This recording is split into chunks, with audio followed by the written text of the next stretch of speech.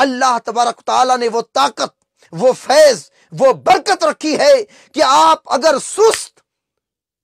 اونٹ کو بھی اپنا پاؤں لگا دیں، سست کے اندر جو ہے وہ چست ہو جاتا ہے۔ سست اونٹ ٹھوکر مصطفیٰ کی وجہ سے چست ہو جاتا ہے، چست ہو جاتا ہے۔ اب اگلی بات عقیدے والی، فقال علی کیف تری بعیرک، پھر آگے نبی علیہ الصلوۃ والسلام نے حضرت جابر بن عبداللہ سے پوچھا، اے جابر، جب ہم نے سفر کیا اور وہ گھوڑا تیزی کے ساتھ میرا اونٹ دوڑنے لگا اور تمام لوگوں کے اونٹوں کے ساتھ ساتھ چلنے لگا، اس کی تھکاوٹ ختم ہو گئی، نبی علیہ الصلوۃ والسلام کے ٹھوکر مارنے کی وجہ سے پاؤں کی تھکاوٹ ختم ہو گئی۔ اس کے بعد نبی علیہ الصلوۃ والسلام نے پوچھا، اے جابر کیف تری بعیرک، تیرے اونٹ کا کیا حال ہے؟ سبحان اللہ، اے جابر تیرے اونٹ کا کیا حال ہے؟ قال قلت بخیر، یا رسول اللہ وہ اچھا ہے۔ قد اصابتہ برکتک، یا رسول اللہ آپ کے پاؤں کی اس کو برکت مل گئی ہے، اب بھی اسے کچھ ہو سکتا ہے، اب بھی وہ سست ہو سکتا ہے، اب بھی وہ میں یہ سمجھوں کہ نہیں چل سکتا، نہیں نہیں یا رسول اللہ، اب آپ کے پاؤں کی برکت اس کو مل گئی ہے، اب آپ کے پاؤں کی برکت بھی اس کے اندر شامل حال ہو گئی ہے یا رسول اللہ، آپ کا پاؤں اس کو مس ہو گیا ہے، اب اس کے اندر بھی برکات آ گئی ہیں، یہ سستا جو ہے چست ہو گیا ہے۔ تو برکت کا لفظ حضرت جابر بن عبداللہ رضی اللہ تعالی عنہ نے استعمال کیا، یا رسول اللہ یہ آپ کی برکات ہیں، آپ کی برکت کی وجہ سے میرا اونٹ اب صحیح چل رہا ہے اور اس کے اندر سستی ختم ہو گئی ہے۔ اب اگلی حدیث پاک کتاب الصلاۃ فی الثیاب، حدیث کا نمبر 369، حضرت ابو جحیفہ رضی اللہ تعالی عنہ سے یہ مروی حدیث پاک، وہ فرماتے ہیں قال رأیت رسول اللہ صلی اللہ تعالی علیہ وسلم فی قبۃ حمراء من آدم ورأیت بلالا اخذ وضوء رسول اللہ صلی اللہ علیہ وسلم ورأیت الناس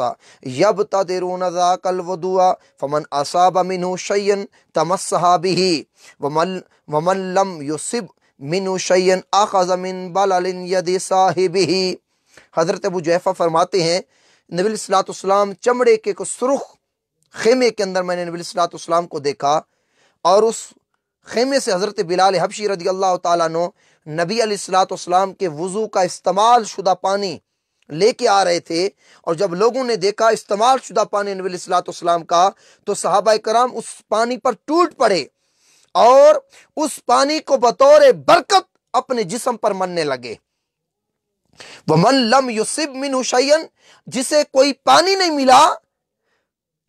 پانی نہیں ملا، وہ کیا کرتے؟ وہ دوسرے ساتھی کا ہاتھ پکڑ کر، جس کے ہاتھوں کو مصطفیٰ کا پانی لگا تھا، اس کے ہاتھوں کو اپنے ہاتھوں پر اس طرح مل کے اپنے جسم پر ملتے تھے۔ اب میرا یہ سوال ہے دوستو، یہ صحابہ کے اندر یہ دیوانگی کیسے آئی؟ یہ مجنون کی حالت کیسے آئی کہ وہ کسی کی پرواہ نہیں کرتے تھے؟ لوگ کیا کہیں گے، بعد میں روایات ہوں گی لوگ کیا کہیں گے، نہیں، انہیں کسی چیز سے پرواہ نہیں تھی، پرواہ تھی تو مصطفیٰ کی ذات سے پرواہ تھی، آقا کے وجود سے پرواہ تھی، آقا علیہ الصلوۃ والسلام کی جان پر، عزت پر، آبرو پر مار مٹنے کے لیے ہر وقت تیار تھے، اور آقا علیہ الصلوۃ والسلام کے پورے وجود سے وہ برکت حاصل کرتے تھے، اور وضو کے بچے ہوئے پانی سے بھی برکات حاصل کرتے تھے۔ جسے وضو کا پانی نہ ملتا، وہ دوسرے ساتھی جس کے ہاتھوں کو وضو کا پانی لگا ہوا تھا، مصطفیٰ والے وضو کا پانی، آقا علیہ الصلوۃ والسلام کے استعمال شدہ وضو کا پانی، وہ اس کے ہاتھوں پر لگا کر اسے مس کر کے اپنے جسم پر ملا کرتا تھا۔ تو نبی علیہ الصلوۃ والسلام کے وجود سے جو چیز مس ہو جاتی، صحابہ کرام اس سے بھی برکات حاصل کرتے تھے، اب اگلے حدیث پاک بڑی پیاری، صحابہ کرام یہ عقیدہ تھا تمام صحابہ کا۔ میں اجماعی طور پر صحیح بخاری سے چند نمونے دے رہا ہوں کہ صحابہ کرام کس طرح نبی علیہ الصلوۃ والسلام کے وجود سے برکت حاصل کرتے تھے۔ اگلے حدیث پاک صحیح بخاری کتاب فضائل صحابہ، باب ہجرت النبی و اصحابہ الی المدینہ،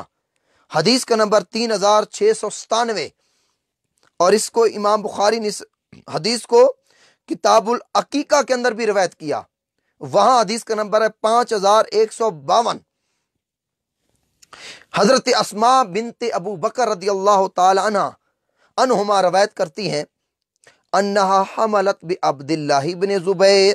قالت فخرجت وانا متم فآتیت المدینہ فنزلت بقباء فولدته بقباء ثم آتیت به النبی صلی اللہ علیہ وسلم فوضعته في حجره ثم دعا بتمرة فمضغها ثم تفل فيه فكان أول شيء دخل جوفه ريق رسول الله صلى الله عليه وسلم ثم حنكه بتمرة ثم دعا له وبرك عليه۔ حضرت اسماء بنت ابو بکر رضی اللہ تعالی عنہما روایت کرتی ہیں وہ عبداللہ بن زبیر کے ساتھ حاملہ تھیں، ان کے پیٹ میں حضرت عبداللہ بن زبیر تھے، وہ حاملہ تھیں، اور مکہ سے وہ ہجرت کی غرض سے مدینہ کی طرف چلی، اور فرماتی ہیں اس حالت میں نکلی کہ میرے وضع حمل کے دن پورے ہو چکے تھے۔ میں مدینہ آئی اور قباء میں ٹھہری، وہیں حضرت عبداللہ بن زبیر رضی اللہ تعالی عنہ پیدا ہوئے قباء کے مقام پر۔ میں اسے لے کر رسول اللہ صلی اللہ علیہ وسلم کی خدمت اقدس میں حاضر ہوئی، آقا علیہ السلام کی بارگاہ میں اپنے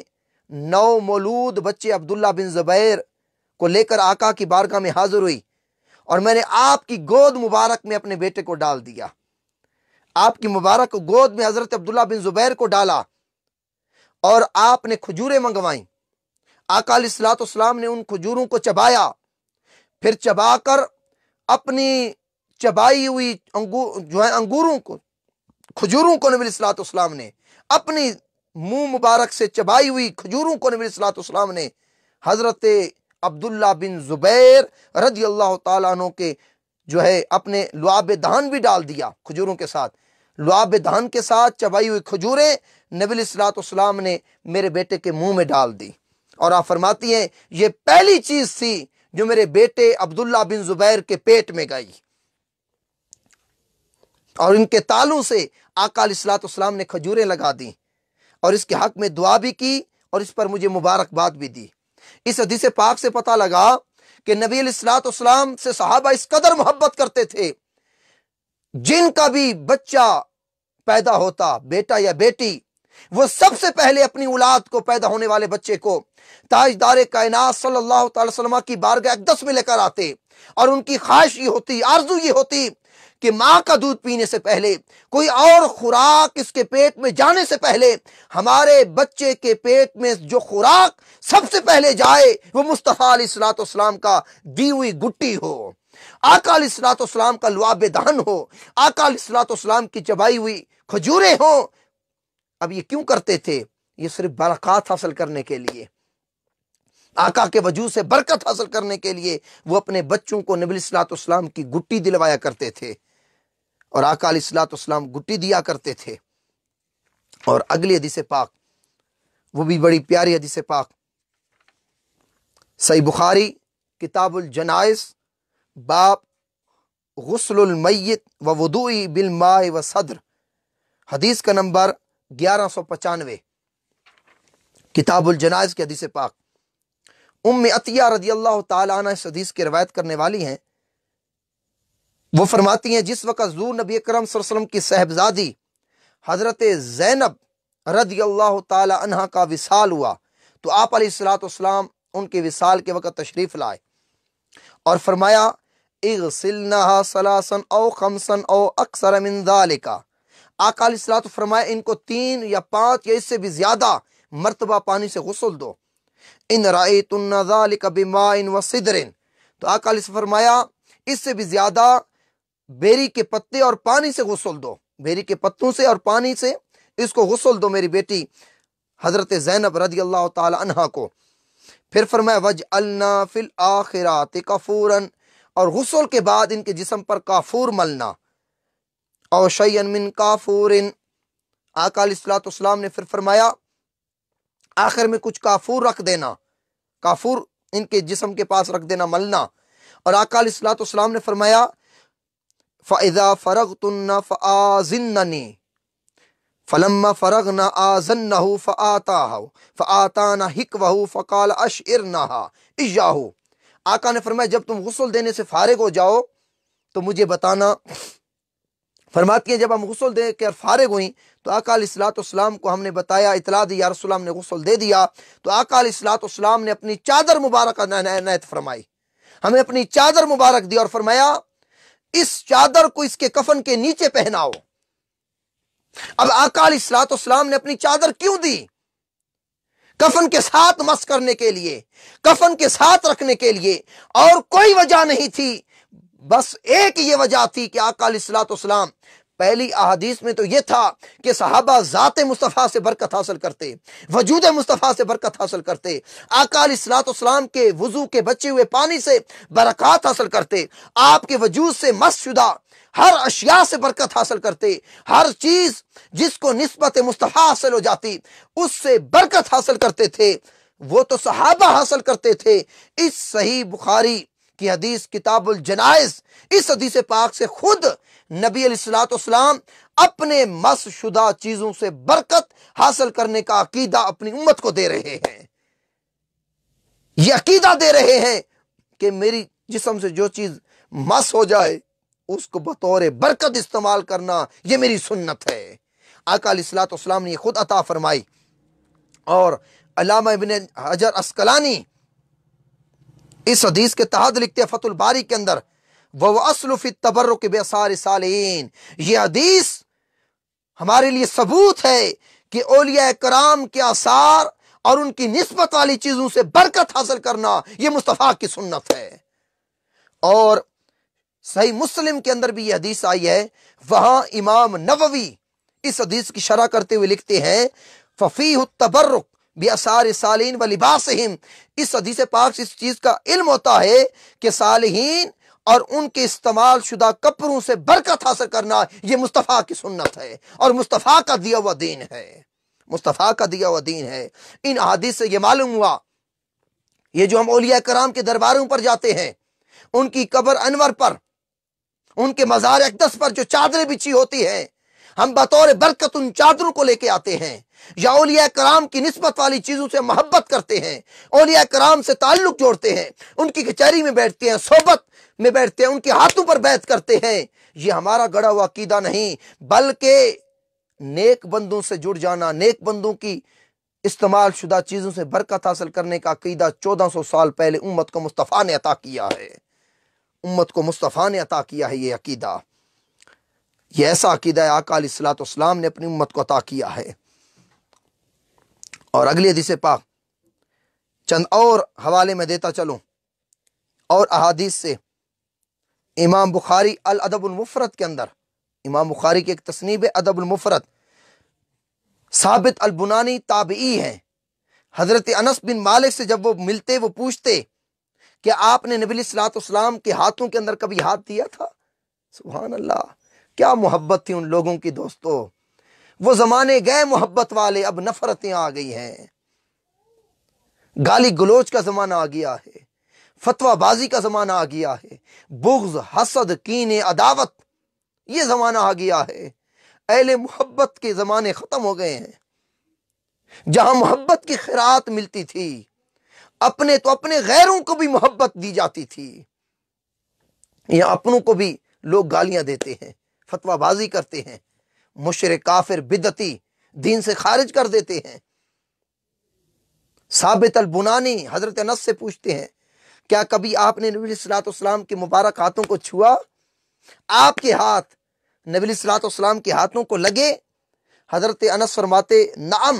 ہاں لگے۔ پھر وہ کیا کرتے؟ فقبلہا، حضرت انس کے ہاتھوں کو حضرت ثابت البنانی اپنے ہاتھوں میں لے کر حضرت انس کے ہاتھوں کو بوسہ دیا کرتے تھے، ان کے ہاتھوں کو چوما کرتے تھے۔ صحابی رسول کے ہاتھوں کو تابعی چوم رہا ہے، تو مرشد کے ہاتھوں کو چومنا، صالحین کے ہاتھوں کو چومنا، اس عمل ثابت البنانی اور صحابی کے عمل سے صحابی کی سنت، اور صحابی کی سنت جو ہوتی ہے وہ آقا علیہ الصلوۃ والسلام کا بتایا ہوا دین ہوتا ہے، بتایا ہوا دین ہوتا ہے۔ اور اگلی بات اور آج کے درس کی آخری بات، انشاءاللہ کل پھر اسی موضوع کے حوالے سے تھوڑی باتیں رہ گئی ہیں کیونکہ وقت طوالت پکڑ رہا ہے۔ اب آخری دو باتیں پھر انشاءاللہ آج کے درس کے حوالے سے اجازت چاہوں گا۔ خطیب بغدادی نے تاریخ بغداد کے اندر یہ لکھا، حضرت ابو ہریرہ رضی اللہ تعالیٰ عنہ امام حسن بن علی بن ابی طالب رضی اللہ تعالیٰ عنہما سے ملے حضرت ابو ہریرہ، اور کہا ارن المؤذی الذی قبلہ، حضرت ابو ہریرہ نے کہا حضرت حسن سے وہ مجھے مقام دکھاؤ اپنے جسم کا جہاں مصطفیٰ چوما کرتے تھے۔ سبحان اللہ، کیا دیوانگی تھی صحابہ کے اندر، آقا کے وجود سے محبت تو کرتے ہی تھے، اگر کسی اور کے جسم کو وجود مصطفیٰ سے نسبت ہو جاتی صحابہ اس کا بھی کتنا ادب کرتے تھے، ذات مصطفیٰ سے محبت کرتے تھے، آقا کی ذات پر مر مٹنے کے لیے تیار تھے، آقا کی ذات سے برکات حاصل کرتے تھے۔ لیکن اس حدیث پاک سے اور اس روایت سے میں یہ بتانا چاہتا ہوں، آقا علیہ الصلوۃ والسلام کے وجود سے کسی اور کے وجود کو نسبت ہو جاتی، صحابہ اس وجود کا کتنا ادب کرتے تھے۔ حضرت ابو ہریرہ نے کہا مجھے وہ مقام دکھاؤ جہاں میرے آقا چوما کرتے تھے۔ فرافع الحسن صوبہ، حضرت امام حسن، امام علی مقام حسن مجتبی رضی اللہ تعالی عنہ نے اپنا وہ کپڑا اٹھایا اور کہا یہاں جسم کے اس حصے پر مصطفیٰ بوسہ دیتے تھے، فقبل سرتہ، حضرت ابو ہریرہ آگے بڑھ کر وہاں ان کے جسم کو چومنا شروع کر دیا، کہا قربان جاؤں امام حسن تیری اس جسم کے ٹکڑے پر جہاں مصطفیٰ کے لب لگا کرتے تھے، جیسے حضرت عمر فاروق حجر اسود کو چومتے تھے، کہتے تھے اس لیے چوم رہا ہوں مصطفیٰ کے لب لگے ہیں، جہاں حضرت ابو ہریرہ رضی اللہ تعالیٰ عنہ امام حسن مجتبی رضی اللہ تعالیٰ عنہ کے جسم کے اس ٹکڑے کو چوم رہے ہیں جہاں مصطفیٰ کے لب لگا کرتے تھے، جہاں مصطفیٰ کے لب لگتے تھے، جہاں مصطفیٰ علیہ الصلوۃ والسلام اپنے لاڈلے بیٹے بی بی فاطمہ الزہرا رضی اللہ تعالیٰ عنہ کے صاحبزادے امام حسن کے جسم کے جس حصے کو نانا حضور نبی علیہ الصلوۃ والسلام چومتے تھے، حضرت ابو ہریرہ رضی اللہ تعالیٰ عنہ نے کہا اے حسن وہ جگہ دکھا، میں بھی بطور برکت اس جگہ کو چومنا چاہتا ہوں۔ اور آخری روایت صحیح بخاری کے مقدمے کے اندر یہ آئی ہے، صحیح بخاری کے مقدمے کے اندر یہ روایت آئی ہے، امام مسلم امام بخاری سے ملنے کے لیے آئے، ایک مرتبہ امام مسلم امام بخاری سے ملنے کے لیے آئے،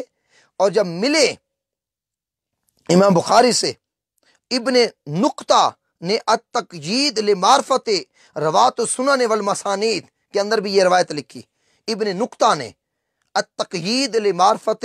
روات السنن والمسانید کے اندر بھی ہے، اور صحیح بخاری کا جو مکتبہ رحمانیہ کا چھاپا ہے اس کے مقدمے کے اندر بھی یہ روایت آئی ہے۔ جب ملے عرض کی دعنی حتی اقبل رجلیکا، کہا یا استاذ الاستاذین و سید المحدثین و طبیب الحدیث فی الالہ، یہ 3 لقب امام بخاری کو امام مسلم نے دیے، یا استاذ الاستاذین یا سید المحدثین و طبیب الحدیث فی الالہ، اپنے پاؤں ادھر کریں،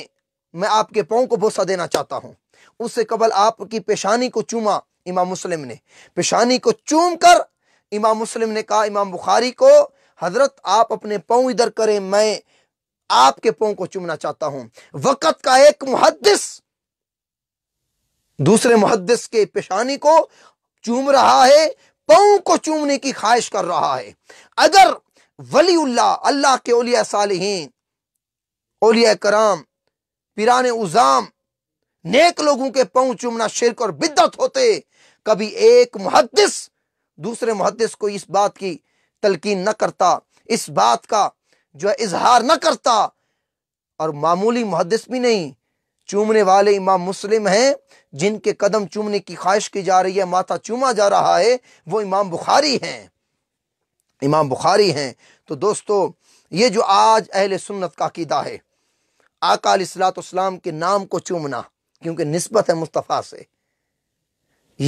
یہ باتیں، اب آخر جو بات میں کہہ رہا ہوں یہ عشق والی بات ہے، کوئی کتابی بات نہیں، اور کسی مولوی نے یا کسی خطیب نے، کسی عالم نے بھی یہ بیان نہیں کی ہوگی، کسی نے بیان کی ہے تو میری رہنمائی فرمائے، لیکن میں سمجھتا ہوں یہ کسی نے بیان نہیں کی ہوگی۔ یہ جو مناظرے کرتے ہیں لوگ، فتوے بازی کرتے ہیں، بڑی بڑی تقاریر کرتے ہیں کہ نام محمد کو مت چومو، صلی اللہ علیہ وسلم، نبی کے نام کو کیوں چومتے ہو، یہ بدعت ہے، یہ تمہارا گھڑا ہوا عقیدہ ہے۔ میں روایات کی طرف نہیں جاتا، بس محبت کی بات دیتا ہوں۔ صحابہ جیسے نبی علیہ الصلوۃ والسلام کی نسبت والی چیزوں کو چومتے تھے، جیسے حضرت ہریرہ نے امام حسن کے جسم کو چوما، حضرت عمر فاروق نے حجر اسود کو چوما، دیگر روایات آتی ہیں۔ حضرت عبداللہ ابن عمر ممبر والی جہاں نبی علیہ الصلوۃ والسلام کے ہاتھ لگتے تھے، ممبر کہ جس جگہ ٹکڑے کو، اس جگہ کو چوما کرتے تھے۔ تو صحابہ اس نسبت والی چیز کو چومتے تھے جس کو مصطفیٰ کے ساتھ نسبت ہوتی۔ قربان جائیں، وہ تو نسبت والی چیزوں کو چومتے تھے، نام محمد کو، محمد مصطفیٰ سے نسبت ہے، اس نام کو ہم کیوں نہ چومیں، اس نام کو ہم کیوں نہ چومیں کہ اس نام کو نسبت ہے نام محمد سے صلی اللہ علیہ وسلم، نام محمد کو صلی اللہ علیہ وسلم، نام محمد سے نسبت ہے صلی اللہ تعالی وسلم۔ تو اس محبت کی بات پر میں اپنی بات کا اختتام کرتا ہوں۔ اللہ تبارک تعالیٰ ہمارا یہ 37واں درس صحیح بخاری اپنی بارگاہ میں قبول و منظور فرمائے۔ عقائد کے موضوع پر درس صحیح بخاری چل رہا ہے، یقیناً آپ دوست محظوظ ہو رہے ہوں گے، لطف حاصل کر رہے ہوں گے۔ آپ میرے لیے دعا کریں، میں آپ کے لیے دعا کرتا ہوں۔ اللہ تبارک تعالیٰ ہم سب کو صحیح عقیدے پر رکھے، صحیح عقیدے پر ہمارا خاتمہ کرے، آقا علیہ الصلوۃ والسلام کی محبت، ادب اور تعظیم والے عقیدے پر رکھے، اس عقیدے پر ہمارا خاتمہ ہو۔ اللہ تبارک تعالیٰ تمام دوستوں کا شریک ہونا، تعاون کرنا، درس میں اندر شامل ہونا، رب کائنات تمام دوستوں کا شامل ہونا اپنی بارگاہ میں قبول و منظور فرمائے۔ اللہ تبارک تعالیٰ آپ کو عزت عطا فرمائے، آپ کے اوپر کروڑ رحمتوں کا نزول فرمائے، اور یوم وصال سیدہ خدیجۃ الکبریٰ رضی اللہ تعالیٰ عنہ کے حوالے سے رب کائنات کی بارگاہ میں دعا کرتے ہیں، رب کائنات ان کے وسیلے سے ہم گناہ گاروں کی بخشش فرمائے، اور ان کی مزار اقدس پر، قبر انور پر اپنی کروڑ رحمتوں کا نزول فرمائے، جو آقا علیہ الصلوۃ والسلام کی پہلی زوجہ مطہرہ تھیں، خاتون اول تھیں، اسلام لانے میں بھی بڑی قربانیاں اسلام لانے میں ان کی تھیں۔ آقا علیہ الصلوۃ والسلام بڑا پیار کرتے تھے۔ تو انشاءاللہ تبارک تعالیٰ وما علینا الا البلاغ المبین، انشاءاللہ تبارک تعالیٰ کل پھر نماز تراویح کے بعد ملاقات ہوگی۔ وما علینا الا البلاغ المبین۔